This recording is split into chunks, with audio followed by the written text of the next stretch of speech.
Hey guys, this is a really interesting little game. I just picked it up. It was an unrated open challenge. My opponent's rated 300 points lower than me. At 11.55, I'm rated 14.55. And I'll tell you now that I lose the game. But what's really interesting for me personally is that this game was actually won twice. Even though I was way down in material. So let me take you through it. There's definitely a really, really important lesson for me in this. And everything comes back to that checklist. Everything comes back to, everything you need almost in chess.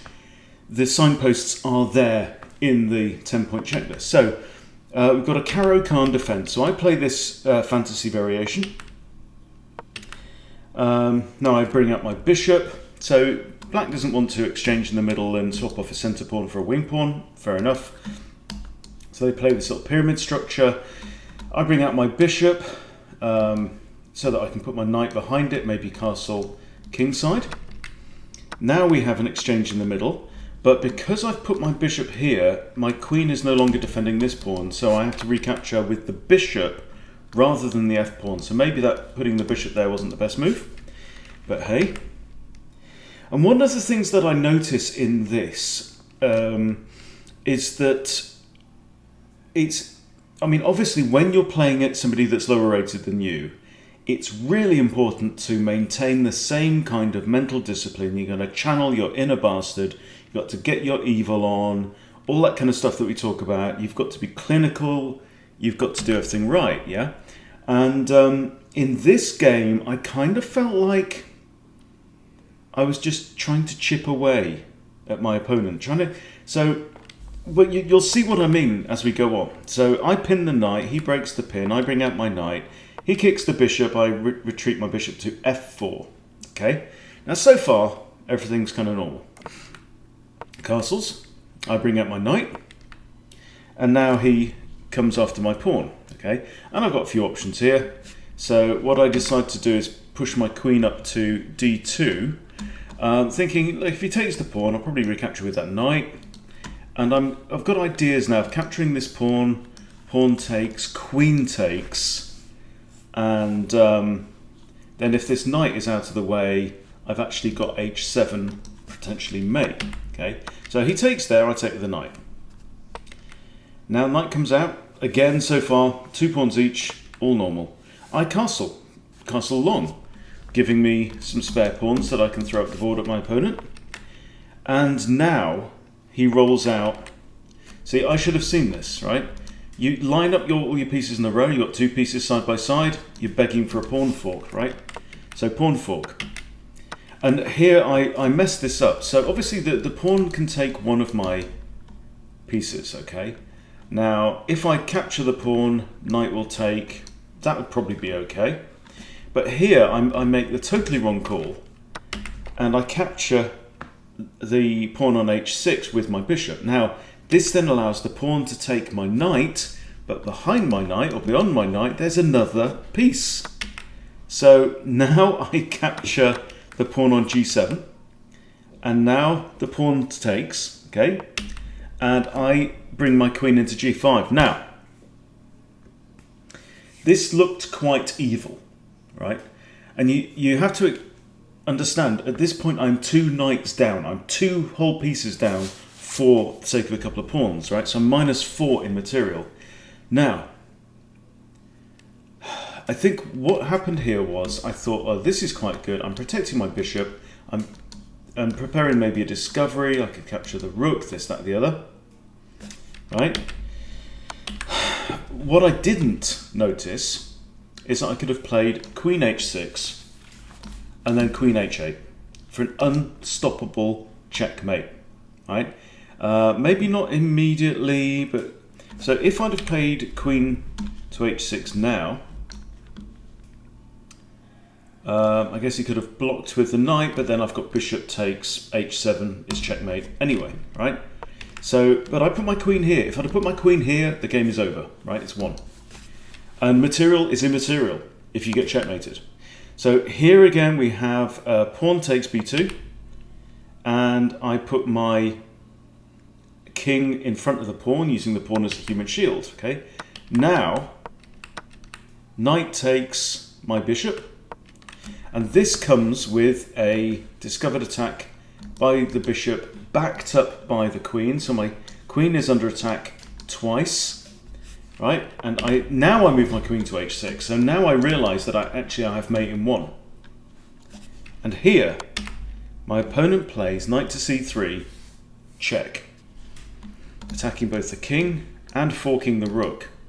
Now, this is the second point at which I threw the game, because I actually had, and this is one of the things, I didn't consider all possible candidate moves. I've got 7.5 minutes on the clock, okay? I'm slightly flustered because I've lost material.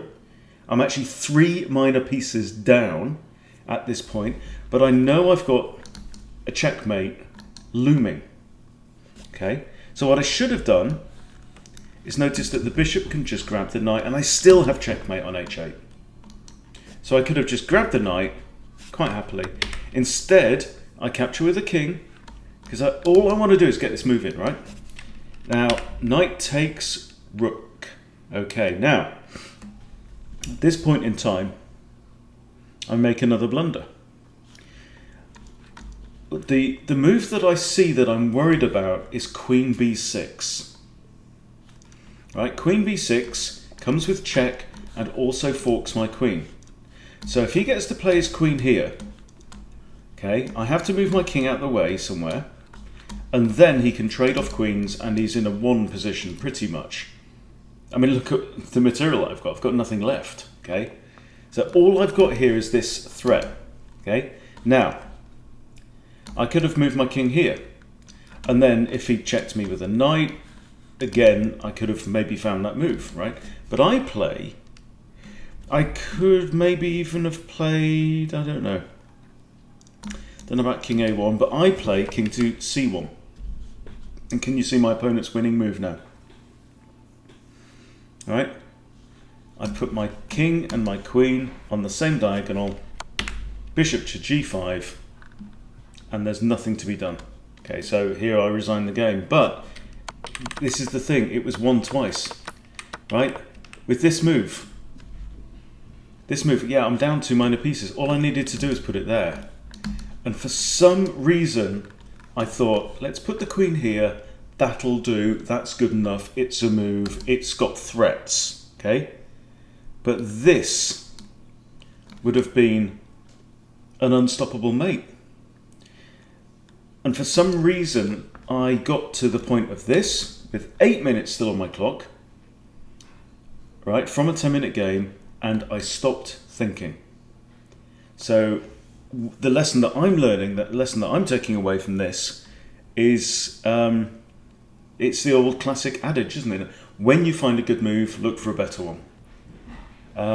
Because this game should have been won. Should have been won on a couple of occasions, really. Even here, I should have captured there with the bishop. Then, you know, black's out of checks. What's he got? He could put his bishop there, right?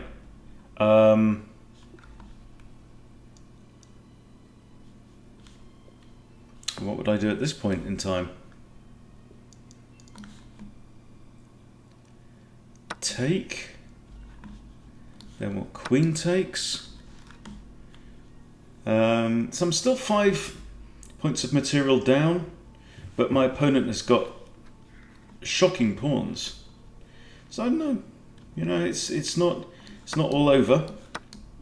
If we'd have gone down this way, but yeah, certainly this queen here instead of queen here, or queen here instead of queen here. That's what you get. But then, you know, I picked up a 10-minute game. You're not going to play your best chess in a 10-minute game. But I certainly should have played better than I played there, because you know, there was a winning move, and for some reason I got to a certain point and stopped.